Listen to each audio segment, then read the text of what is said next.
Ce qui déchire la société québécoise, on reçoit le professeur Ramadan. Bonjour. Bonjour. Bonjour, merci d'être avec nous malgré l'heure tardive. Écoutez, ce débat-là qu'on a au Québec, vous y avez participé en France sur un paquet de tribunes. Est-ce qu'on se dirige vers la mauvaise direction parce que, justement, depuis 2 jours, la première ministre du Québec, Pauline Marois, en présentant son projet, nous dit, vous savez, il faut prendre des mesures. Regardez le multiculturalisme en Angleterre, ça a amené des bombes. Et elle cite maintenant la France comme un exemple à suivre. Écoutez, j'ai beaucoup participé au débat et au Canada et au Québec concernant la question. D'ailleurs, à l'époque, il y avait les accommodements raisonnables de la commission Bouchard et Taylor. Ensuite, j'ai suivi tout ce qui vient de se passer. Et je pense que le Québec est un pays qui a une tradition d'immigration, une tradition d'ouverture. Et j'ai malheureusement trop souvent vu un certain nombre d'intellectuels qui pouvaient avoir le corps au Québec, mais l'esprit un peu trop en France. La France a une histoire particulière, elle a eu des tensions avec la religion, d'ailleurs même pas avec l'islam simplement, avec le catholicisme. C'est une autre histoire, c'est pas l'histoire du Québec. Et je pense que de venir aujourd'hui utiliser à partir d'un débat sur la question de l'identité, qui est un autre débat du Québec vis-à-vis du Canada, et d'intégrer ceci, de faire intégrer la question de l'islam, de la perte de l'identité, et puis de jouer sur le recroquevillement, est extrêmement négatif pour le Canada, d'abord parce que ça représente pas sa tradition, et parce que c'est pas du tout la bonne voie. C'est pas en supprimant les signes de visibilité de la différence des uns et des autres qu'on fait vivre les gens ensemble. La neutralité, c'est pas la disparition des signes, c'est le fait dans l'espace public de ne donner le privilège à aucune religion, de respecter la diversité, ce qui a été la marque du Québec pendant tant d'années. Et on a l'impression là qu'on importe un faux débat, un mauvais débat, dans les mauvais termes.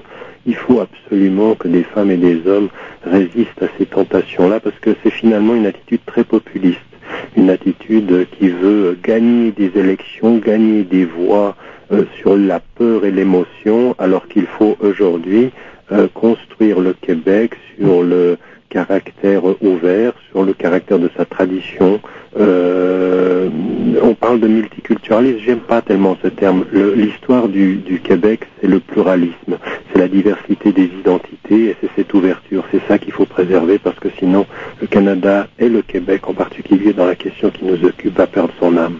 Et dites-moi, on regarde les sondages d'opinion, donc évidemment on s'adresse à la population générale, et les gens ont peur. Que ce soit surtout au Québec, on nous dit bon, il faut absolument laïciser ça. Oui, c'est vrai qu'il y a de l'islamisation. On regarde les nouvelles, on voit ce qui se passe en Égypte, en Syrie. Est-ce qu'il y a un manque d'éducation populaire ou si les médias font, excusez-moi l'expression, une sale job?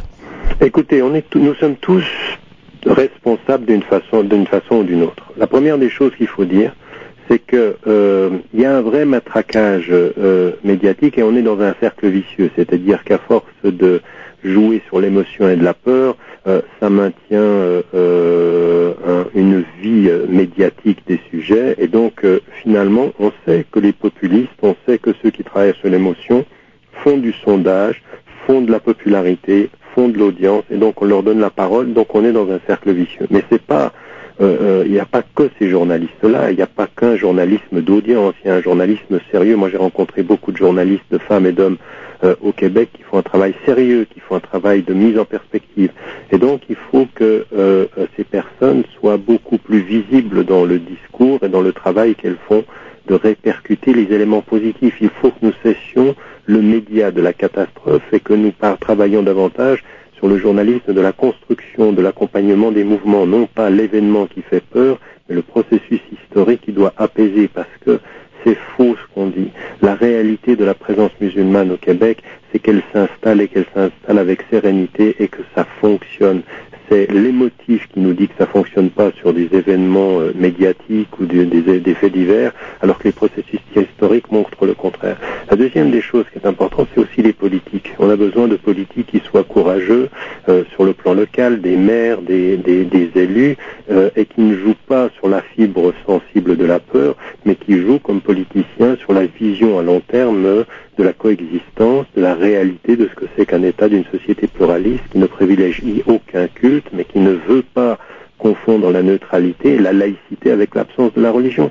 La laïcité canadienne, ça n'a jamais été l'absence de la religion, ça a été la neutralité et l'acceptation de tous. Et donc nous maintenant, on est en train de transformer cette espèce de laïcité, la charte des valeurs.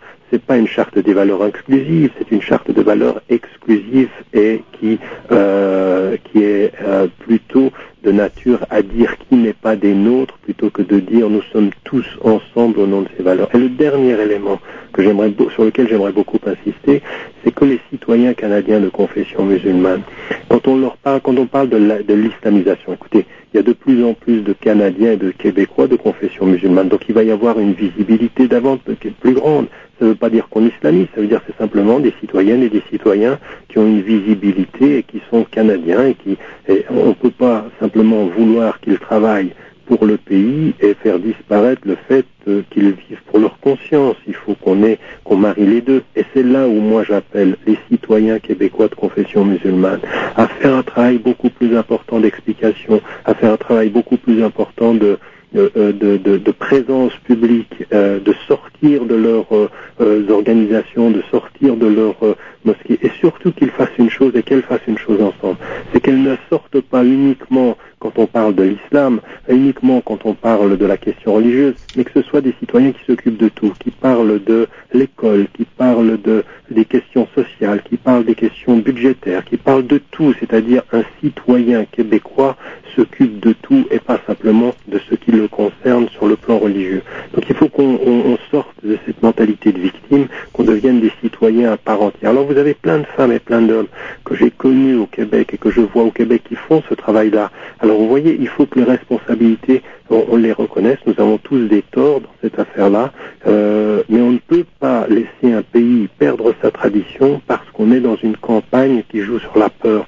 Le Québec doit se réconcilier avec ses valeurs et non pas perdre ses valeurs au nom de la peur de l'autre. Et c'est ce qui est en train de se passer avec le parti, avec la ministre qui est aujourd'hui en train de pousser dans la très mauvaise direction. Mais regardez, à tous les jours, je rencontre des Maghrébins, je suis proche de cette communauté-là que j'aime beaucoup et les gens me disent, et vous l'avez entendu vous-même, je suis obligé de changer mon nom pour être convoqué à une entrevue pour un travail. On m'a dit de venir au Québec parce que j'avais des compétences, j'avais des diplômes. J'ai une instruction là qui est plus élevée que la majorité des Québécois. J'arrive ici, je suis au chômage réduit à l'aide sociale, 30% de chômage chez les concitoyens maghrébins. Alors est-ce qu'on n'est pas en train de créer une crise sociale? On est assis sur un baril de poudre. Vous avez parfaitement raison, et c'est ça qu'il faut dire aujourd'hui, et c'est là-dessus qu'il faut insister. Vous avez raison de mettre en évidence, d'abord, c'est là ce que je disais tout à l'heure, c'est-à-dire que quand le Québec perd sa tradition, c'est que cette tradition d'ouverture, qui est un pays d'immigration où la personne qui venait s'installer et qui devenait québécois ou qui devenait canadien, et ben se sentait chez elle ou chez lui de façon assez rapide et de façon sereine, et ben aujourd'hui tout ça est en train de changer. C'est en train de changer à travers le monde parce qu'on est dans la globalisation, on est dans la migration constante, et au Canada, qui était un pays d'accueil, un pays d'acceptation, un pays où on avait de multiples identités acceptées, ben ça a changé. Et l'un des éléments sur lesquels il faut insister, c'est de se poser la question pourquoi ça change, quelles sont les raisons. Et ce que vous venez de dire, vous l'avez pointé du doigt, c'est-à-dire qu'aujourd'hui, on a sur le marché de l'emploi, des situations de discrimination. Sur le marché scolaire aussi, on a des situations de difficulté, et qu'en fait, le problème, il n'est pas du tout religieux. Le problème, il est social. Il est aujourd'hui d'avoir des compétences, d'avoir des diplômes, et quand on vient avec le diplôme, quand on vient avec la compétence, eh ben, il y a des discriminations à l'emploi, il y a du racisme, il y a de la xénophobie qui est en train de s'installer. Et pour pouvoir justifier ça, on dit c'est une question d'islamisation, c'est une question du fait de l'étranger ou du fait de l'islam. Là, ça n'est pas une question islamique, ce n'est pas une question religieuse, c'est une question sociale. Et moi, j'apprendrai de Québécois comme vous. Là, vous êtes journaliste et vous dites que vous êtes proche de cette communauté. Il y a des femmes et des hommes qui se sont toujours battus contre le racisme. Il y a des femmes et des hommes qui seront assis là, qui vont nous écouter et qui vont célébrer avec le monde le 50e anniversaire du propos du Dr King aux États-Unis qui disait qu'il avait un rêve, mais quand ça vient au Québec et qu'il voit au Québec des mêmes situations de racisme et de discrimination, eh ben ils se tairont par leur peur. Eh ben le courage que l'on célèbre avec un homme qui était contre le racisme, faisons en sorte qu'ensemble, au Québec, on soit contre ces discriminations-là, et quand on s'appelle Fatima ou quand on s'appelle Ahmad et puis qu'on est québécois de confession musulmane, on doit avoir les mêmes droits à l'emploi. Et ça, c'est pas une question religieuse, c'est une question de discrimination structurelle, de racisme structurel contre laquelle il faut absolument lutter au Québec. C'est pas le Québec, ça. Alors, il y a deux choses qu'il ne faut pas accepter au Québec. Transformer des questions sociales en questions religieuses et culturelles, ce que moi j'appelle l'islamisation des questions sociales ou la culturalisation, l'ethnicisation des questions sociales, ça il faut le refuser parce qu'il faut se réconcilier avec la politique qui est une politique de justice sociale. Et l'autre chose qu'il faut refuser, c'est d'importer de la France des questions, des approches et des problématiques qui ne participent pas de l'histoire québécoise. Dites-moi donc en terminant, parce que aussi vous êtes le spécialiste de l'islam en Occident, donc de cette intégration-là. Souvent on entend dans le discours ambiant, le populiste, ils arrivent ici, ils imposent leurs lois, respectent pas le cadre social, là, avec toutes ces idioties-là qu'on entend, alors que l'islam, c'est pas ça qu'on enseigne en Occident, là. C'est pas l'attitude qu'on prend, là.